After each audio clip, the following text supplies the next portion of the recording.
વલસાડ જિલ્લાના ઉમરગામ ખાતે ધારાસભ્ય રમણભાઈ પાટકરની અધ્યક્ષતામાં દર વર્ષે સમૂહ લગ્નોત્સવનું આયોજન કરવામાં આવે છે। ત્યારે વર્તમાન સમયમાં યોજાયેલ સમૂહ લગ્નોત્સવમાં નાણામંત્રી સહિત તમામ ભાજપના હોદ્દેદારોએ હાજરી આપી હતી। શહેરના ધારાસભ્ય રમણભાઈ પાટકરે રાજકોટની જે ઘટના બની છે તેને લઈને શોક વ્યક્ત કર્યો હતો, પરંતુ ગુનેગારો સામે પગલાં લેવાશે કે નહીં એ બાબતે ધારાસભ્યએ અજાણ હોવાનું જણાવ્યું હતું। સમાજની અંદર ખોટા ખર્ચાઓ લાખોની સંખ્યાની અંદર થઈ જાય છે।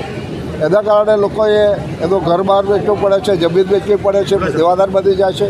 એ ન બને અને સાથે સાથે અનેક સમાજના આગેવાનો વચ્ચે આ લગ્ન થાય મોટાનો પ્રશ્ન પણ ના આવે। હવે એટલા માટે સમૂહ લગ્નનો આવકાર્ય છે। મોટા લોકોએ એનો પહેલો આવકાર આપ્યો છે।